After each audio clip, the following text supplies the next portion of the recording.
Hello, and welcome to CNET 204, Week 12. We're going to talk about Assignment 2 this week. So we're going to look at a summary of Assignment 2, and we're going to talk about some of the theory about the things that we're going to use in Assignment 2 and how they're going to work. We're going to talk about containers, we're going to talk about GitHub pages, which is what you're going to be using for Assignment 2. We're not going to be using AWS. And then we're going to talk about the steps to plan out a website, because that's what you're going to do in Assignment 2. So in Assignment 2, you're going to use all of the skills you've learned in Labs 1 to 10 to plan and develop a website, minus the AWS stuff. You can do this individually, or you can optionally do it in a group of 2. It's totally up to you. If you want to work in a group, work in a group. If you want to do it individually, work individually.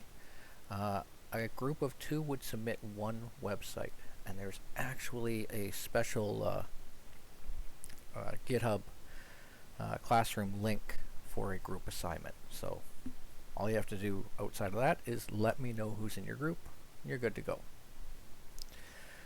In Assignment 2, you're going to plan your website based on a topic that you get from a list. You're going to plan it well, think about everything, and design a nice website with a color scheme that fits the topic. And you're going to use GitHub pages to automate deploying your website directly from a GitHub repository, which is pretty cool. You just push your code to GitHub like you've been doing all along, right? Our workflow for our labs in our first assignment was we develop, push it to GitHub, and then pull it into our web server in AWS. And this way it's going to be a bit different. You're just going to push it to GitHub, and GitHub pages and actions are going to take care of the rest and deploy your website to an accessible URL. It's going to be awesome. So we need to talk about how all of that works, and really virtualization and containers, specifically containers, is how everything works for GitHub pages. So before you had containers, we need to talk about some history here, right? And before virtualization, if you added servers or wanted to add servers to host services for things within your network for your organization or run different operating systems, you actually had to acquire more physical servers. So you had to go out, buy the servers, or order them from your supplier, wait for them to come, allocate space in your server room for them, configure them, install the operating system, and then install and configure everything else you needed on top of that. And as you can imagine, that took some time. Could take weeks, could take months. So virtualization enters the picture. And we've had virtualization for a long time, right? But this is why this took off, and this is why containers have taken off, and this is why the cloud has become a thing. With virtual machines, you can take your physical server's resources using a hypervisor and allocate those resources to different virtual machines as needed, with different operating systems, different configurations, different purposes. And for that main server, you just buy a bigger server, right? More storage, more RAM, more processors, and you cut it up and allocate it as needed. Virtual machines allow you to virtualize the hardware, which lets you divide those physical resources up however you want. So now that we know how old school servers work and what virtual machines do, and remember, instances are just virtual machines in AWS, sort of. They work more or less the same way. Containers take that abstraction one step further. They virtualize the operating system. They allow you to package an application with all of the resources in it that it requires to execute it into a single object. They're faster and lighter weight than virtual machines.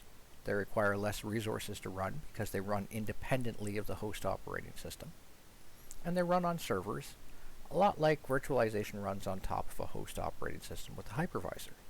Only instead of a hypervisor, you use a service for containers, like Docker Engine within the OS, and then they run inside that. You can also use containers in AWS or any other cloud provider. Now keep in mind, with the cloud you're billed for what you use, right? So you can see the advantage to containers because they're lighter weight, they're faster to spin up, you don't have to do all of that extra stuff, and they use less processing power, right? If you have a virtual machine, you have to have that underlying operating system, and then you have to install your application on top of that. With a container, since you don't have to do anything with the underlying OS, you just install your application, and when you do that, you define and build the container. And as a result, your application costs you a lot less to run in the cloud. And they build faster because they only install what you need. You don't install all the extra stuff. Really, the only drawback to containers is that you can only use Linux-based containers on a Linux system and Windows-based containers on a Windows system. And that's not really a horrible drawback, is it? Now, why have we been talking about containers? Well, you're going to be using an application running in a container for assignment 2. GitHub Pages runs in an Ubuntu container in Azure. But we've been using one all along, and you haven't even been realizing it. If you've been using GitHub Codespaces, that also runs in an Ubuntu container in Azure. So it's pretty awesome. We're doing a little bit technically within Azure, but really not. It's kind of abstracted away. It's really easy to set up. So what are GitHub Pages? GitHub Pages are public web pages hosted and published through GitHub. That's it. You're going to write all your own HTML and CSS for your website, stick it in your GitHub repository, just like you did for just like you did for the site that you built with the labs. And you can even configure GitHub Pages to use a custom domain. You're not going to do that in assignment 2, but I'm throwing it out there that you can do it. It's a useful thing. As always, it sounds too good to be true, right? There's a few limitations for using GitHub Pages for hosting websites.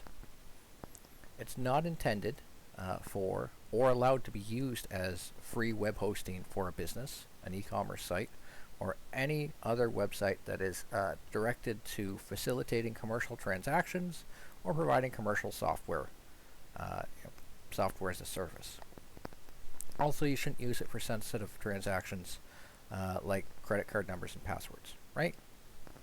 And everything you do with GitHub Pages is subject to GitHub's terms of service, including restrictions on get-rich-quick schemes, inappropriate content, violent, threatening content or activity, also inappropriate content, right? Not safe for work content. And this is all right out of the GitHub documentation. So you can't use it for that. But we're not going to use it for that. We're going to use it to build a website for an assignment for school. It's totally fine. The lab site, incidentally, that you've been accessing all semester, that I've written your lab instructions on, that is running out of a GitHub repository using GitHub Pages and a custom domain name. So this has real-world applications for some interesting stuff. So that's what we're going to use. We're going to use GitHub Pages. You're going to use Visual Studio Code as you've been using it all along. You can even use, because we're doing everything in GitHub through a GitHub repo, you can use Codespaces. So we're doubling down on our container usage. But let's talk about planning a website. And like, how do you do it? How do you just do you sit down and just start typing code? No, that's the wrong way to go about it. Step 1 seems like the obvious thing. Pick a topic. We're going to look at your specification for assignment 2 in the second video, but you're going to pick a topic from the list of provided topics that I've given you there, and pick a topic that's interesting, or that you think is interesting. Because if you pick something that's kind of boring, you're going to be looking at this for a couple weeks, right? You don't want to pick something boring. going to be it's going to be a bad time. Step 2 is to plan out your pages and get your navigation bar set up and running, right? Functional. Figure out how things are going to flow, where they're going to be located. And then you can think about the elements that are going to be consistent on every single page. Things like, well, your navigation bar that you've planned out, right? Your meta tags, for the most part, aren't going to change much. Your link to your external style sheet, not going to change at all. And then you can build things, right? So stuff in your head, your style sheet, your body tag anyway, your navigation, your main tag, right, to split your body and navigation. And take all of these things and use them to create a template page that you're going to copy and paste and rename for all the rest of your pages. Create your style sheet, link it to that first page, and then copy, rename all those pages until you've created everything you need. Update your navigation bar on each page, make sure everything works, right? Get that navigation bar up and running and functional. And then you can start filling your content in, and you're good to go, right? It's that easy. You've done this over 10 labs. Now you're going to do this again with a centralized topic. So in assignment 2, you're going to plan a website based on a topic from the provided list. You're going to design your website. You're going to automate deploying it using GitHub pages right from your GitHub repository. It's really easy to configure. There's steps in assignment 2 to configure this, and you're going to be working on this for the rest of the semester. There is no final exam. This is your big thing at the end of the semester that we're going to spend the next few weeks building. So take care, be safe, have a great week. I will see you in the next video. Thank you for watching. Bye for now.